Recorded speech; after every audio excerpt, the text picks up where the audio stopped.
Their eyes are now clear. Their eyes are now clear. Yes, their eyes have now cleared. Courtesy to Tottenham Hotspurs. So Tottenham Hotspurs last night beat Manchester United in the Europa League final. The only back door they had to qualify to the UEFA Champions League next season. Both teams have been terrible this season. But coming into this game, I predicted that Tottenham stand a better chance of beating Manchester United. When you look at the past record and you look at how bad Manchester United performed this season against English Premier League teams. When they face against other teams, especially Spanish teams and other teams, they look better. They compose themselves aggressively better. But against EPL teams, the physicality, the aggressiveness will be matched in that game. So definitely they find it difficult to win games against Premier League teams. Now, when you look at yesterday, just look at, even before the game, Tottenham started resting their players, but Manchester United refused. Against Chelsea, he fielded in his strongest lineup, knowing full well that you have a game in midweek against Tottenham Hotspurs, your rivals in the league, but decided to field in your best players to play against Chelsea, who are strong aggressively, and they will burn you out.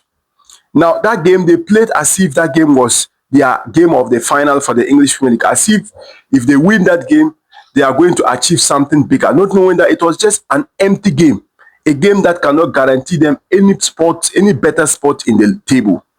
Meanwhile, Tottenham Hotspurs benched their players to play against Aston Villa. Now, you look at the lineup. I don't know how Luke Shaw was in that lineup. And then he decided to drop Fernandes and then Casemiro as the double pivot. When you know better that Bruno Fernandes functions very well when he's in that number 10 role. He is that creative, the only creative player for Manchester United. He is the lifeline of Manchester United. Yes, but you decided to drop him deep. What was Ugarte doing? Why didn't you field in Ugarte with Casemiro, then allow Bruno Fernandes up top as a number 10, play Garnacho and Ahmad, then Højlund? Even Luke Shaw has no business in that lineup. You could have benched Luke Shaw, then start Lindelof, Maguire, Leniero, yes, and then Mazarawi and Dogu.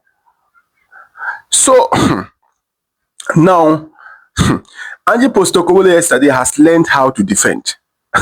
You see, that's why Mourinho will continue to be the greatest ever manager when it comes to world football.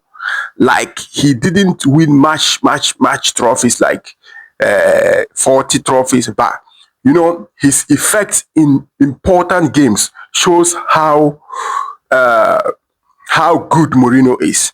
These are finals games, and final games are different. You don't come to final to express, to entertain people. You come to final to win games. Look at Manchester City. They are the best team when it comes to possession and playing good football. But when they met Chelsea and they wanted to play that beautiful football, Chelsea cooked them with dirty football. Now, the second Champions League final they played against Inter Milan, they didn't come there to play beautiful football. They came there to get a win. And when they got the first goal, they decided to defend. So Ange Postecoglo, who has sworn never to revert to any formation or any football unless his own highlight football. Yesterday he got sense because it was in the final. Look at the players that he fielded in. Look at the defense. Poro, Romero, Van der Ven, Odogi. Solid defense, solid physicality and height. Look at Bentancur, Besuma. They are all solid when it comes to defense, aerially good.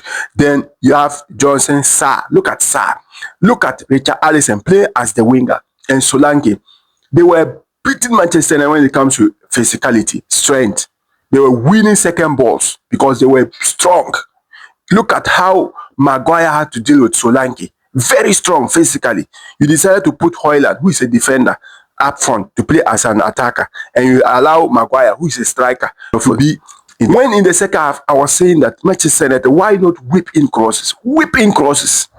Because you have some of the height like Maguire, and so let them enter. You'll be whipping in the crosses. But these people have the aerial dominance. You are trying to whip in the crosses up front, whip in the crosses midway, like in the middle. We whipping the crosses, but they are trying to play fancy football. Anyway, Tottenham deserve it. Brendan Johnson goal was the only goal for Tottenham. Onana, I said it. Onana is not part of my goalkeepers. He's an average goalkeeper. He could have done better.